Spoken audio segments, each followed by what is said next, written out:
themselves as far as recovering and ultimately pull it through in the end, though. So it really just comes down to, how is Kolio going to react now, respond going into the second and what could be their final game if obviously they come out on the losing end. So I don't know. What do you think, Minnie? It seems like this Kolio team, it's a team that relies heavily on momentum and whatnot, but we'll see.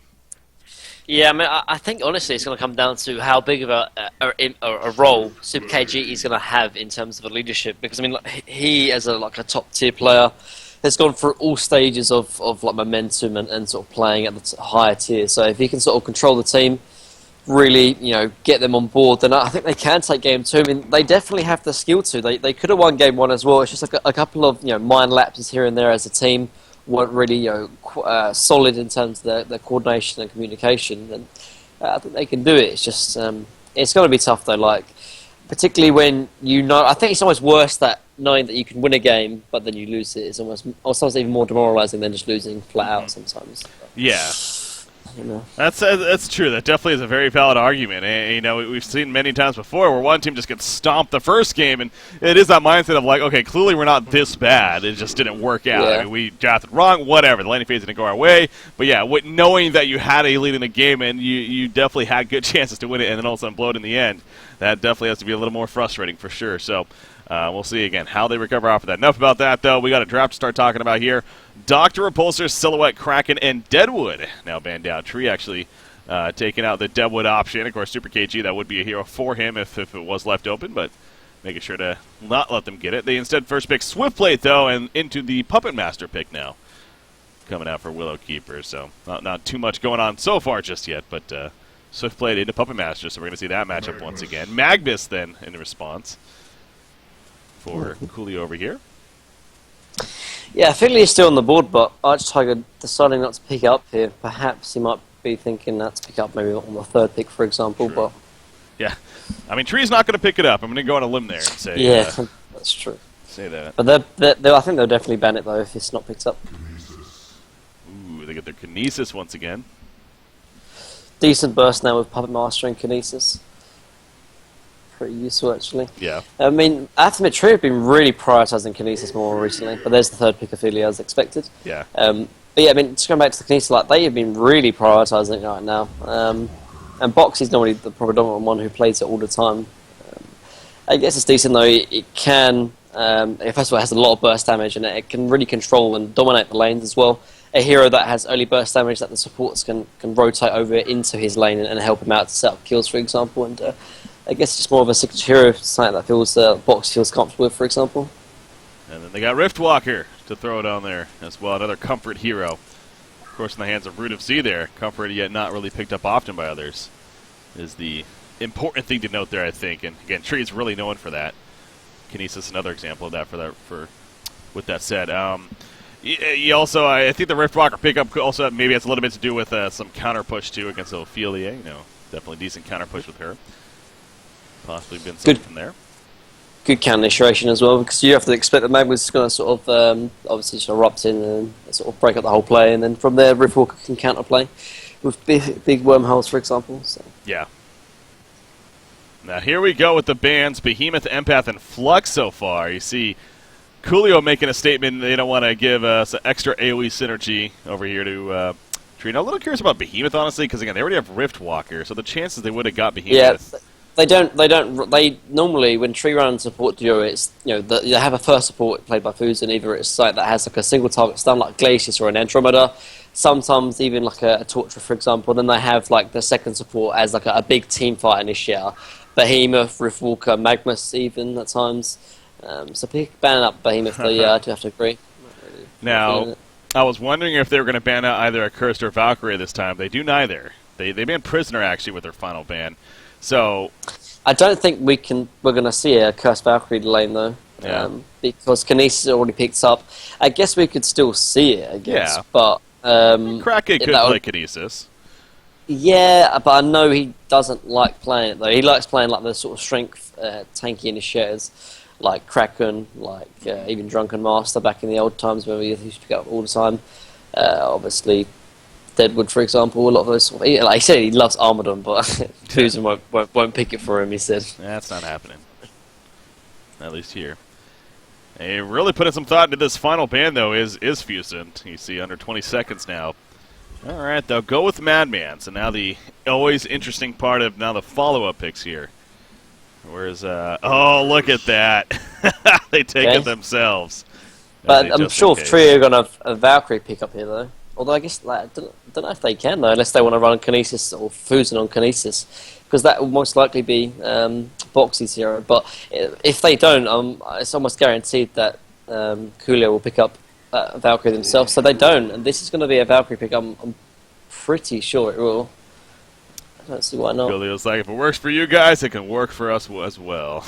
It's basically... Because yeah. like, it has to be the Accursed Valkyrie synergy, because if not, then you don't run the dual lane there, because Accursed is only half of the puzzle kind of thing, or half of the... couldn't it, to be fair, I mean, does it have to be a Valkyrie? Like, I think it just needs to be a hero that has an escape, doesn't it? No, it has to be sort of almost Valkyrie as well, because not only is it has to have an escape makers, but also it has to have the ability to harass the short lane carry, which is the big thing. Because I guess Clanks could do the same thing. I guess can harass and can has the somewhat of escape mechanism with the. I don't know if they're going to run Clanks aggressive though. I think it might be Swift. I don't know what they're going to do here. Actually, would it be like a Magnus Accursed? They wouldn't do that, would they? Nah, because they have the escape mechanism, but then where's the harass and where's the ability to get last hits, though? Because if he's melee, then he can't harass, and he can't really get last hits without taking too much harass himself. Like, a curse is only there to stop the kill potential on the enemy offlaner. Like Valkyrie, obviously, just adds the bit where it's actually the harass and the escape mechanism. Whoa! What is going on? That's going to be cracking mid. It won't be jungle. Okay, that's still crazy. It's still pretty crazy. That's still pretty crazy. A middle Legionnaire. Crazy. What? That's pretty ridiculous. Why? I mean, what's the purpose? They wanted a Shrunken Head initiator. Oh, sorry, a Shrunken Head counter initiator, like Deadwood, but Deadwood is banned out here. A Legionnaire taunt goes through, obviously, Shrunken Head. That is the reasoning why they picked it up. And like I said before, Cracky loves the strength initiators, and Legionnaire is one of them.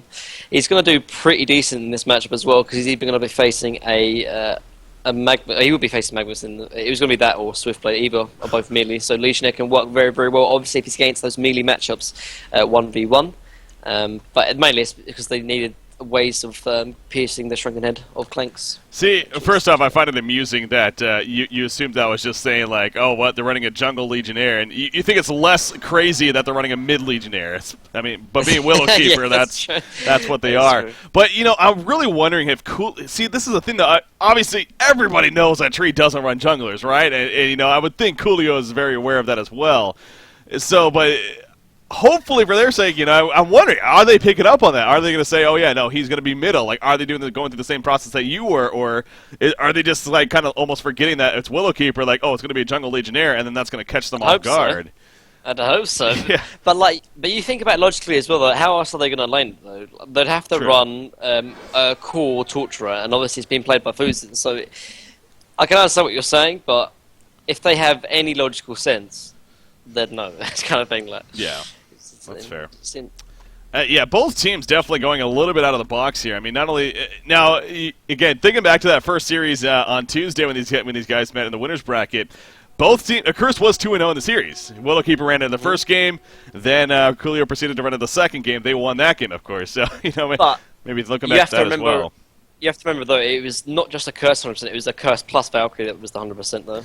I don't think they had Valkyrie on Kolio. Did they? Oh, no, they didn't actually. Yeah, I think it was just a Curse. I forget exactly the lineup. But so just forget. But they didn't actually run the aggressive dual lane, though. Yeah. I think they ran like an aggressive tri-lane, actually, in that respect. But, yeah, I think that might have oh, no. I think they did, actually. Did they? Maybe they did. We'd have to look back at that. I can't actually. Look at this, though. Yeah, they're going to set up a gank right away. In fact, Swiftplay coming in. Legionnaire did not have a clue about this. They say, we knew you were going to do this all along, and we're going to take advantage of a hero with 0 escape. And that is Legion. Now look at the hero blocks. Is it going to be enough? It is. Magnus even turned around knowing that they would get it right there. Very well played, and a big start once again coming out for Kolio.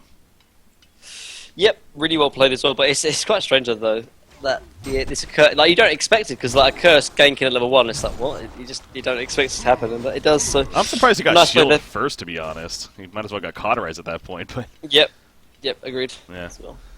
What's done is done, I guess. But yeah, Swiftblade go, uh-oh. Actually, Riftwalker. Is Riftwalker in trouble here? Swiftblade also in trouble, though. Yeah, he needs to get back himself. And in fact, look at that slow, man. That adds up. The Riftwalker W. Look at Riftwalker still dying, actually, to neutrals. Is going to be fine in the end. But yeah, the boot Swiftblade a little too fast. Interesting start here to what is game number 2. And so much being on the line. Crazy, crazy stuff. Yeah, Legionnaire middle. So he's got the taunt into the Whirling Blade here still. Yeah. It works really good against melee versus melee matchups. Course, actually, yeah. it can do a lot of work. Because it's kind of strange because when you play Legionnaire mid, he's gonna get spot. He's gonna spot out the Swiftblade actually. So that gate's gonna fail, which is a nice play from Craen. Nice heads up play. But yeah, it's quite interesting when you play Legionnaire middle. Like you almost have to forget the normal way of how you play middle normally. Normally, you obviously don't want to aggro the creep wave too much, kind of thing, and you want to sort of just get harassing without taking too much to harass from the creeps. But in this case, you literally just want to right-click onto the enemy hero when they're in range. So you obviously get creep aggro on yourself, which makes the spin proc, and then you can spin proc onto the enemy hero as your harassing tool. So Craen has to have played this quite a couple of times, otherwise it's not going to work out too well. But he looks like he's doing fine, knows what he's doing as well. I wonder what kind of build he's going to go to. You know, will he go the more the pub style, the Helm of the Black Legion? Will he? I know Slapped has done like the bottle style, I believe, and I forget exactly what else he goes, but he goes Ghost Marches into bottle, right, into straight bottle. Yeah. I'd actually expect it to be the same story here. He's playing mid. He has to control runes. Oh, middle lane. Legionnaire, he's level 4. He's going to actually charge right there. He has a taunt as well to get the armor up at least. It's not going to be enough, though. Again, magic damage from Swiftblade, more than enough to cut through. They're really shutting him down. Yeah. They're really shutting him down, which is nice, though, because they realise, look, guys, this Legionnaire does not have any escape mechanisms. We're going to just literally sit mid. Swiftblade isn't going to do too much top lane either. He's going against an aggressive a defensive tri-lane. That is very, very hard to really try and get anything in. I'm just going to sit mid and really try and shut down Craen. And they've done that 2 kills now. That's going to force Craen most likely into the jungle, because he just simply can't lane middle, because he doesn't have an escape mechanism. So really nice play there from Kolio. Yeah, it goes back to that we always get so hyped about seeing these flashy things, and then unfortunately this seems like it does happen more so than not. It's like, well, okay, it's kind of not really working the best right here, because there's a reason why we don't see this too often, if ever. And exactly, Kolio, they picked up on it right from the beginning, and they took advantage of the lack of a CC and whatnot. But now there are a lot of stacked jungle camps here, and so that is working out. Bottom lane, by the way, Kinesis, he is going to fall. So Ophelia assisted. This is actually really cool, though, because, I mean, we think about Tree doing the same thing over time and time again, and they kind of do, but they always have these slight variation. Yeah. They spice it up a little bit, Blake. You know, it's not the same every time.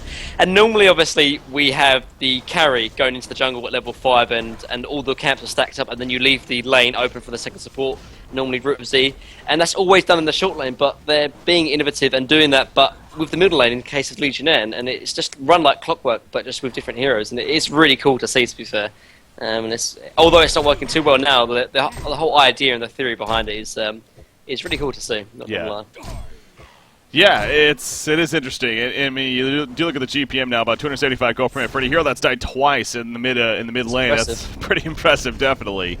And he's managed to do that well. And, you know, Root of Z's getting some farm here in the middle, of course. It has had very low mana for the most of the time she's been here. Now, Swiftblade actually runs into Torture, but Legionnaire's nearby with an ultimate ready to go. He's going to charge in. Taunt comes out. Here comes a Decapitate. Down goes Swiftblade. Well played right there, as they find Swiftblade trying to be aggressive in the jungle. So, yeah, that Decapitate comes out. And, yeah, I mean, look at Legionnaire. Again, 300 gold per minute now. All of a sudden, middle lane, dive there from Super KG, but... And I think the biggest thing as well is that they're leaving this lane open for Riftwalker as well to get the farm, because normally, obviously, they leave the short lane open for farm and then send the carry into the jungle, but now they're doing it just mid with Legionnaire. And it's really important to give Riftwalker the farm, but not even the farm, it's the levels, the solo experience, which is really important, because it's very, very hard, unless you get kill after kill after kill with a dual support lineup, it's very hard to get your farm and gold and experience. But with this case, they don't have to do that. They could just full fair lane and farm the jungle. Good job by Boxy right there, getting out just before. You know, this is what makes this lane a little bit awkward. You know, both Accursed and Clanks, neither one of them have any kind of stun.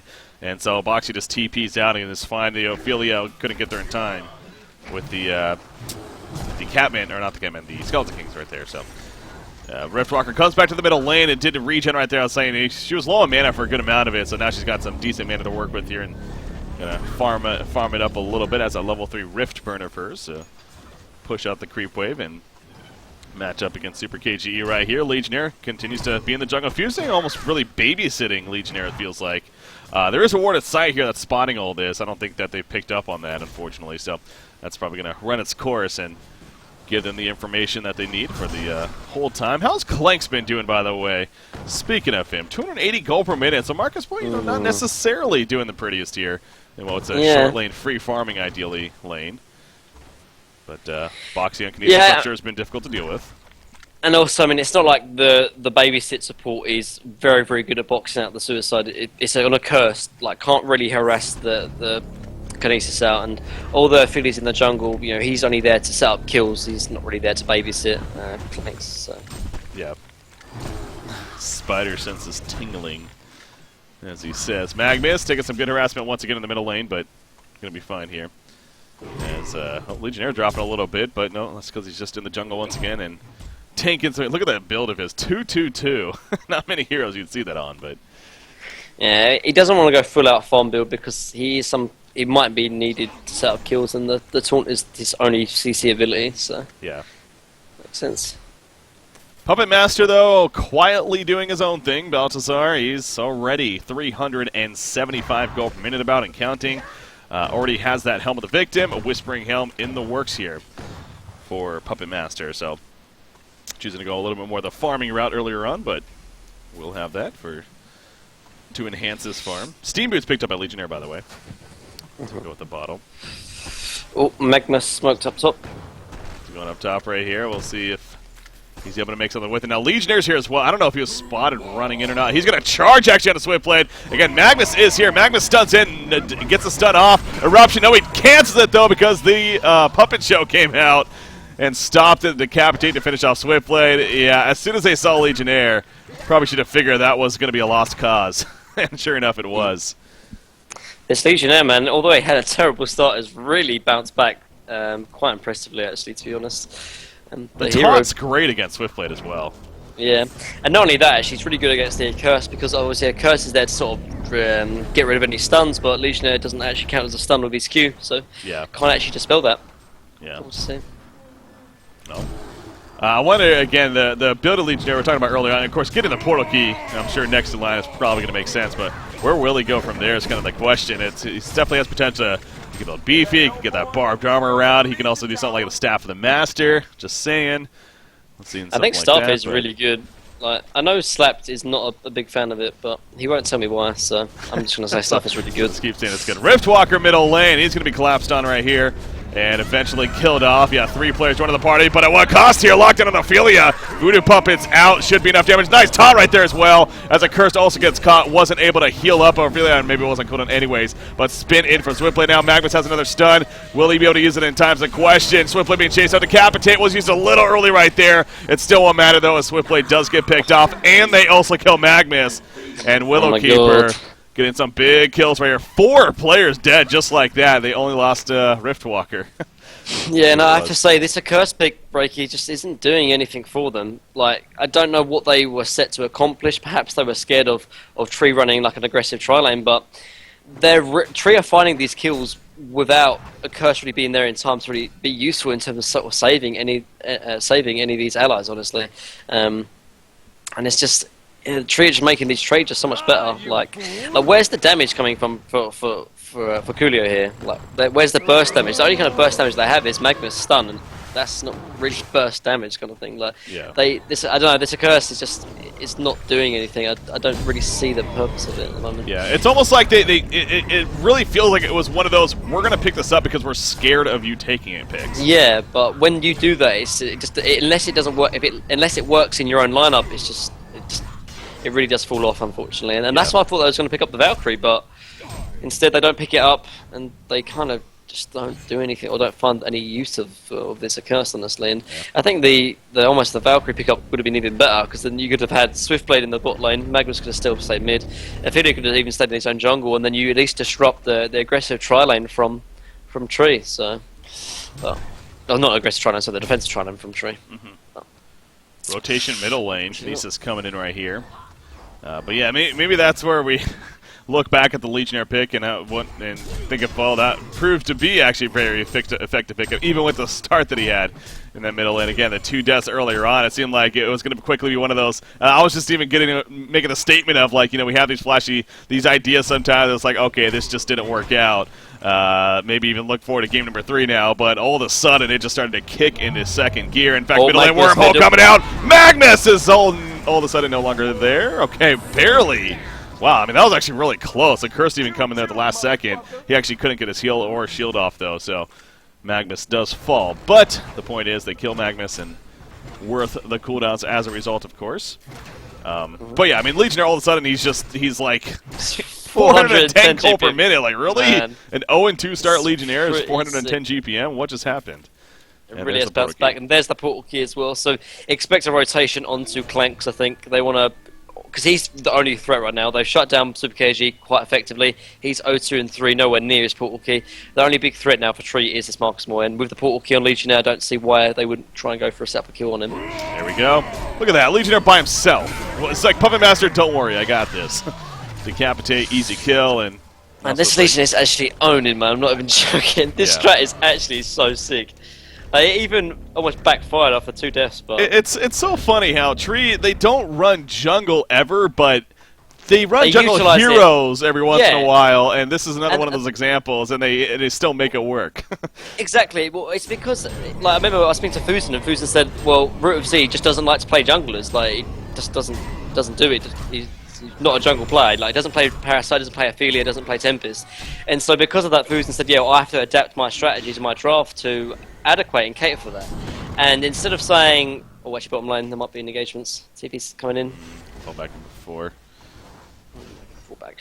But no, to finish off the point, Fusen obviously has to cater to Root of Z not playing junglers, and the mindset could be, well, we just won't utilise the jungle, but there's a lot of farm and a lot of gold to be used in the jungle, and so they do utilise the jungle, but just in different, interesting, exciting ways, honestly. This is big. Legionnaire comes in, a Riftwalker in the background, wormhole coming out, Clanks, she's in trouble, Clanks is gonna fall right there, Magnus does it with Eruption, but it's just too little, too late. Hat-trick coming out right there. 4 boxy on Kinesis. Swiftblade, he will die shortly after. It's a genocide, and Willowkeeper is taking care of business. They are ready to move on to the final 4 like everyone expected them to, but Kolio, they gave it a run for their money. Game 1 was looking good for them.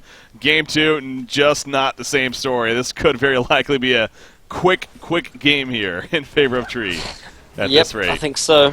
And, I mean, we talked about whether Kolio would go on tilt. I think that's playing a bit of a factor, but this strategy from Tree just working so well. This Legionnaire is so impactful, Breaky. 3-2 and 6, 415 GPM, and he went 0-2 and 0 in the first 3 minutes. Like, that's just insane, man. Like, really is. And, oh man, it's really cool to see like Tree just bust out a strat like this and it just dominate. It really is quite cool to see. Again, it just goes back to the idea that it wasn't necessarily exactly how they usually do it, but they're just so good at stacking the jungle for eventually that hero to go into it. And Legionnaire was that hero right here. So talk about getting recovery. He was easily able to get that. A couple of kills here and there, specifically on Swiftblade, and before you know it, he starts to take off, and it's just going to continue to get worse. It's just been his bane, man. Or Bane, Swiftblade's Bane has been, Legionnaire I guess would be more appropriate, but actually is going to survive this one as a Cursed comes in there to heal him up and save the day, at least for him initially. Middle lane, though. It looks like Legion team setting up. Oh, nice stun on a Riftwalker. That was somewhat of a blind stun from Super KG, figuring somebody was there. Invulnerability used, though. As Magnus, he wants to hang around, still wants this tower kill. It's not going to happen, though. Denied comes out. And now Magnus, he needs to try to get out of here some way, somehow. Kinesis going to stall that, though. Does he have Steam Bath? He does. Will it matter? Probably not. In comes the burst. And here comes Legionnaire to finish him off. Craen with the decapitate. Once again, he's 4-0-6 since those 2 deaths early on in those first couple of minutes. And now it's just like clockwork. Hey, the Ancients happen to be here. I'll just farm those up now with Puppet Master. Again, it's 15 and a half minutes in right now. I think it's clear that Kolio, for good reason, again, with what is on the line, and this is it anyways, play it out for sure, but there's not a whole lot that can really happen positively for you, unfortunately. Yeah, not really. It looks like Legionnaire is actually building towards an Insanitarius, which is kind of cool to see. Got to follow along the lines of the sort of Insanitarius flux as well. So, makes sense as well. I mean, Insanitarius on a Strength Fury is just such a good item. Excuse me, like it gives you a lot more tankiness, gives you extra attack damage and strength, for example. Just really utilise the hero, and it synergizes quite nicely with the W as well. Obviously, it scales quite well. Kinesis actually didn't time the best of the stasis match right there, and I don't know if it would have been a kill, to be honest, but I'm pretty sure Clanks was still in the stasis match when he launched his burst onto him, so a little bit of a miscue there, but in the end he gets away. There was a lot of Legion heroes nearby, so really was just probably panicking to get out of there rather than guarantee the kill. So he gets out of there, which he does, and pops a haste rune actually, so they continue to make more use. Top tower goes down. Clanks was there, but just could not get there in time apparently to deny the tower, unfortunately. They do get the bottom tower kill at least. Uh-oh, here comes the Assassin Trap Puppet Master, though. Marcus Moy, like you guy, but you're dead. Here's the easy kill on a Clanks right there. And Puppet Master just walks away as if nothing happened right there. Supporting Cassius could not rotate over in time. And so Willowkeeper continues the trend of doing work right here now, as you see Kolio already now in the mindset of we just have to stick together, and even with that, it might not matter. Now they find Puppet Master coming in with the Assassin Trap. Swift slashes everything. They want this kill, and they still can't get it. That's brutal. You see the wormhole? That's not going to happen, though. You thought about it, but they decided to stop. So, yeah, I mean, when they even jump a Puppet Master like that with 3 heroes and they still can't kill him, you're in a bad shape.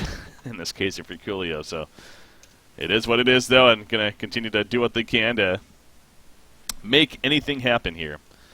And a lot of that falls back on Clanks. And again, his GPM, it's not bad. It's 350 gold per minute, but it's definitely not where it needs to be because of where this game's at, really. He needs to be competing with Puppet Master, and that's obviously not even close to happening here. And for good reason, of course, so. Willowkeeper's a funky team, though, man. I'll say that. It's just like sometimes they play out of their mind like this. Other times they're just so flat. I don't know. Man, it makes them so interesting to watch, though, because you have no idea what tree's going to happen, like what tree's going to show up. Yeah. I have to admit, they are the most exciting team to watch, just for me personally. Like, because of strategies like this, it's just like, oh man, it's awesome. Like, people talk about like how the scene is a little bit boring, it's the same stuff over and over again, but then Tree busts out something like this, and it's just completely turns it upon its head, and it's just really cool to see, to be honest. Yeah.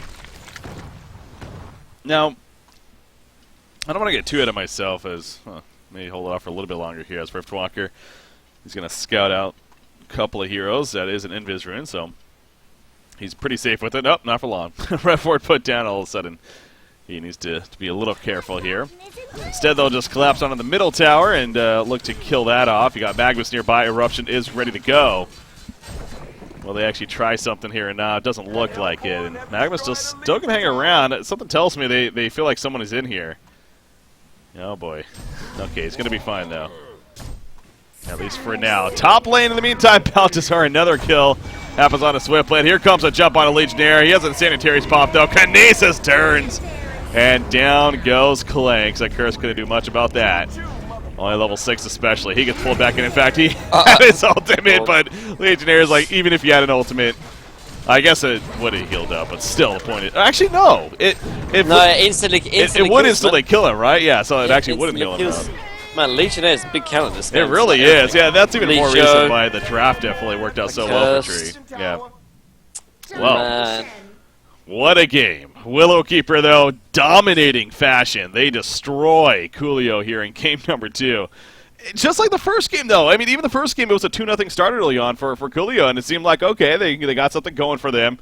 No, Tree just calmed it down. They did the rotations, and before you know it, it was basically a 15-minute victory, what could have easily been. So Tree deserving, and they are moving on. That's got to feel pretty good for them, knowing that, that at least they got that out of the way, and they are now officially in the Final Four. So congratulations to them as far as Kolio's concerned.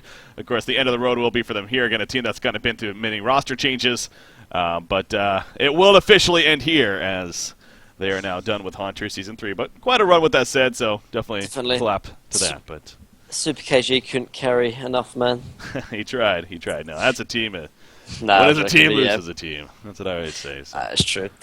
It's true, but I just think obviously the lack of experience, perhaps as a team, and the lack of practice probably was the biggest sort of nail in the coffin there. They definitely had promise, and I mean they could have even won this series, but after losing game one in that kind of fashion, must have been demoralising enough to unfortunately just lose the series completely. But yeah, great play and great try though from Kolio. I think they definitely impressed, without a doubt. Yeah, it was, and again, with the players, it wasn't too surprising to see them. Pretty impressive as far as making somewhat of a run. But again, the big picture, the two teams went through that a lot of people did expect in Fresh and, of course, Willowkeeper. Now, maybe not the way it did. Again, Fresh, they're the number one seed. And I really want to go back to stressing why that is very important, because this is now shaping up to be a very, very, I mean, we knew it was going to be, but a very intriguing Final Four. Let me update the brackets here real quickly to give you guys a better visual of what I'm going to talk about. But, again, being the number one seed, that means they'll face the number 2 seed out of Group B.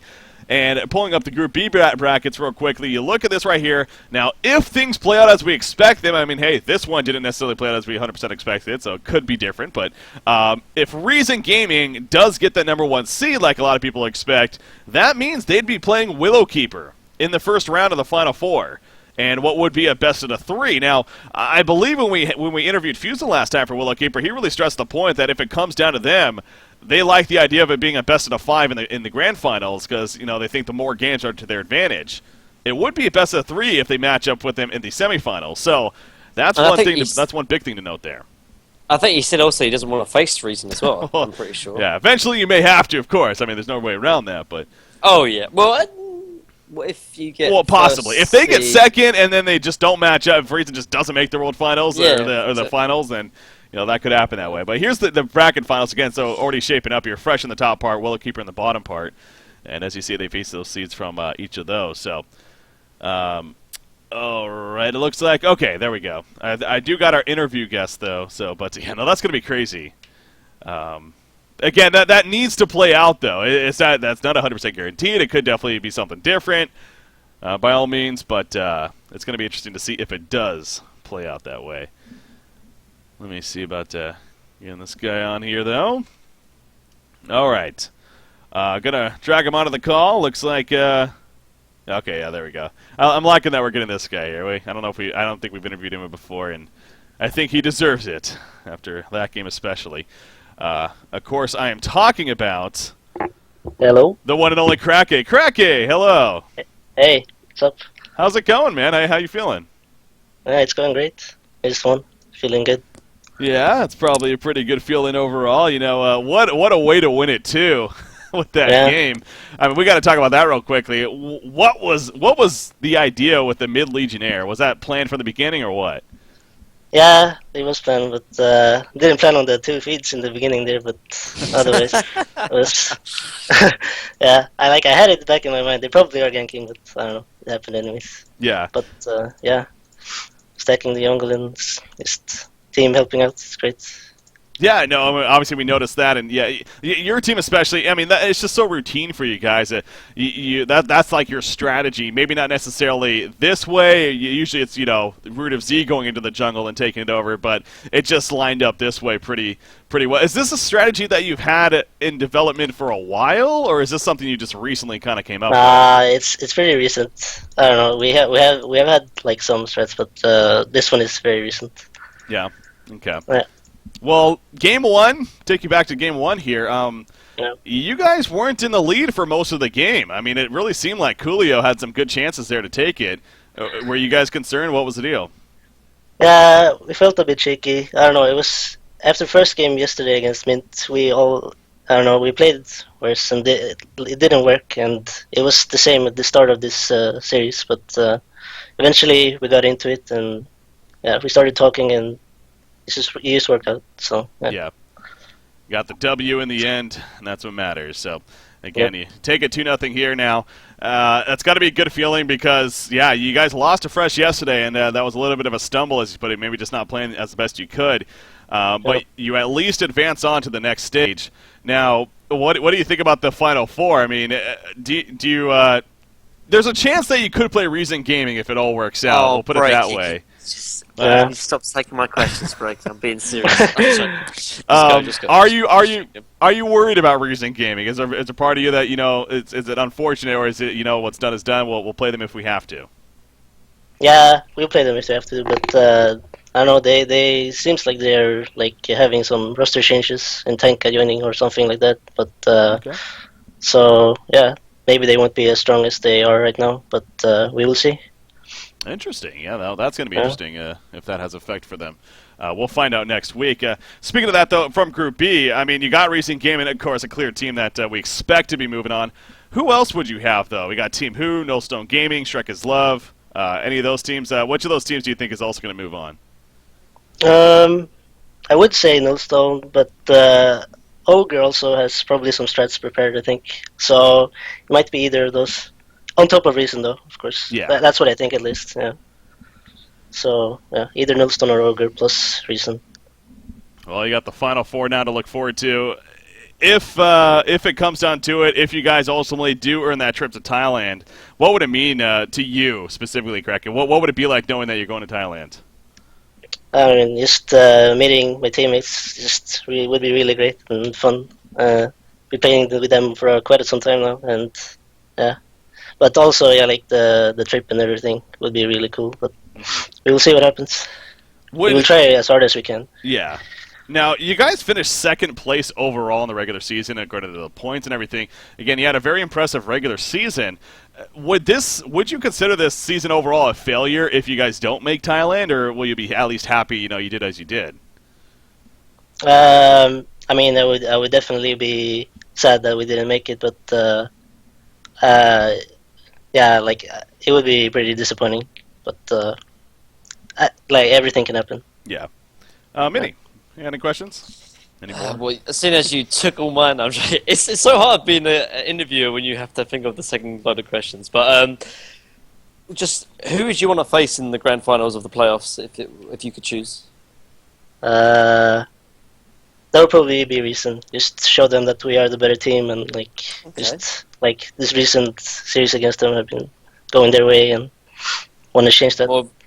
More of a statement kind of thing. Would you look forward to facing out Fresh again and getting some revenge there? Yeah, that as well. Yeah. Yep. I think that would be fun too. Yep. Anything else, Minnie? No, that's it. Unfortunately, because you took them all, Breaking. Took them all. I'm so salty, Breaking. All right, Craen. Appreciate it, man. Definitely, and it's good that you're feeling good, and as you should be, of course, with a win here. Any shout-outs? Any final words you want to say? Well, shout out to my team, obviously, and my family. That's about it. Thanks for having me. Of course, appreciate having you, Craen, and I believe it's the first time we've had you on, so it's awesome to meet you. And hey, we'll see if we get to meet you in Thailand as well. But still got some matches to play out here. So thanks again, Craen. Yeah, thanks. See ya. Yep. There we go, Craen joining us from Tree, of course. So yeah, had to get him on especially after that Legionnaire game. That was a fun game to watch there. All right, though, but again, so feeling good, but hey, there is still work to do once again, and we got the Final Four stage next up for at least them. Before we get there, though, of course, we got a whole nother group to get through, and that being Group B once again, so we keep going back to it. But that's because Group B now, that's going to kick off on Tuesday with what would be Reason Gaming versus Team Who. On Thursday, Nullstone Gaming versus Shrek is Love, and then, of course, next Saturday and Sunday, all the way until we eventually have our final two teams. And then the Final Four will be the following weekend, which I believe, again, is February 28th and March 1st will be the two days that'll... Basically, at the end of March 1st, we will know which team is joining Sync Esports, is what that is. Again, Hunter.com, all the information's on there on the playoff portal. You click on the banner at the top, and it takes you right to it. Hey, you can check it out. That was interesting to hear, though, about Reason Gaming. I don't know any insight on that. So TPS Priceless or Choli won't be able to make Thailand because I think he's got exams clashing. Really? And therefore he doesn't or won't kind of participate in the playoffs because obviously if they do qualify with TPS Priceless in the qualifiers, then obviously when they go to Thailand they wouldn't have practiced with Tank Vet. Yeah, exactly. So they're going to be playing with Tank Vet. Fifth. Okay. Yeah, Tanker will be their fifth. But, interesting. Yeah, I mean, which is obviously good. They've got a good replacement. But the only issue is that particularly, like I said before, when you're replacing anyone, the synergy and the coordination is obviously going to be a little bit off. But not only that, TPS Prices has been part of Reason for the longest time, so he's kind of an integral part. And not only that, he's playing the first support. And I mentioned it before, but when you have a ringer, it's so much better to have like the suicide or the carry player to be your ringer, because you're not dictating the pace of the game. You're not setting, all you're doing as a carry off suicide is pretty much doing your lane and farming. Whereas the supports are the thing that really dictate the early game and dictate the play style and the wards and all the information, all the kind of strategic kind of things. And having an extra support player that you're not used to can really be a big change. So we'll have to sort of see how Reason can really deal with that. So. Yeah, signs of weakness, honestly, I think, because I think pretty Reason were the number 1 seed. Obviously, they weren't technically, but pretty the favourites going into this. But with that, Matt, or with that kind of revelation, they were the hot team going into the playoffs. We stressed that both Cycle 7 and Cycle 8 finishing off the regular season. So that's very interesting to hear, and it's you definitely laid that out very well, though. But I also wonder, is Tankafed going to step in as a leader for the team, or if they're just going to still rely on Imboboy? Because Tankafed has plenty of leadership experience. That's true, and not only that, but do you remember I was talking about how carries being leaders? Doesn't seem to work, and obviously Imboboy is the captain for a reason, so it might be that. But could be the thing. I don't know if you could do that, though, because at the same time, he's not the most comfortable with their play style, maybe, and who they really like. So, but then if you think about that as well, like when Insane Edge, you would think Flynn's Master was still the carry for, was still the leader for I think a cycle, and then obviously Insane eventually did become it, because it just makes a lot more sense. And normally the support players are the more vocal, the more sort of leadership and sort of strategic, more oriented kind of thing, whereas the carriers are more like mechanically skilled in that respect. But, I guess we'll have to wait and see, but I think if your team's like Mint, if your team's like even Tree or Nelson or Ogre, this is the time where you need to really jump on that chance and try and prey on the sort of vulnerable Reason in that respect. Absolutely. So. We'll see. Again, that all kicks off. We're going to find out right on Tuesday. Tuesday right now, from my understanding, they're still playing and everything, and should be kicking off with that first matchup again, Reason Gaming versus Team Who. Team Who's kind of an interesting team that, the name kind of fits them well, because really don't know too much about them other than a couple of the players. Again, Certis, Shorecan, Hugo Bick, Slasked Uret, and LMA Carry You. I hate some of these names. Anyways, point is, we don't really know too much about these guys. Okay, they were first known as Donkey Kong, and then they eventually became Prime Icarus. So, okay, they've been through a couple of name changes. So those names are a little more recognizable. But, point is, we'll see if they can kind of catch Reason Gaming off guard, and especially with their roster change up there. So, again, that's going to be Tuesday, guys. So 2 days from today. We got that at 12 p.m. Eastern, 1800 Central European Time is the default time. We'll let you know as soon as possible if anything changes with that. But that should be when it's happening. So, all right, we are going to start wrapping up, though. Finishing off, again, Group A in the books. We got our 2 teams. We got Willowkeeper and Fresh coming out of Group A. Now we got to find out which 2 teams come out of Group B. And, God, I'm just getting even more excited about the Final Four now. It's going to be such a good weekend for that Final Four, knowing what is on the line ultimately. Not only a trip to Thailand, but a chance to compete for some really good money and compete against the best in the world is quite the incentive there. So, can't wait for that. Minnie, final words? Anything else for a wrap up? Yeah, just congratulations to Tree. I think they overall probably deserved it more than Kolio, although I thought Kolio were going to take it, and I think they could have, but they didn't, unfortunately, so I was wrong in that respect. 1 out of 2. Fresh did beat Tree, but Tree eventually did go through. So, see how I'll do in the predictions in Group B. But shout out to my Twitter, Mini_Hon, and shout out to you, Breaky, for taking on my interview questions. Thank you very much. That would do. All right, guys. Ladies and gentlemen, we're going to be wrapping up here. Again, another good week into the books. Group A officially over. We got Group B, though, starting on Tuesday once again with what is going to be Reason Gaming versus Team Who, and it kicks off all the way throughout the weekend, which we'll find out the 2 more teams into the Final Four then the following weekend. Ladies and gentlemen, have a good night. We'll see you on Tuesday. Until then, congratulations once again to both Willowkeeper and Fresh.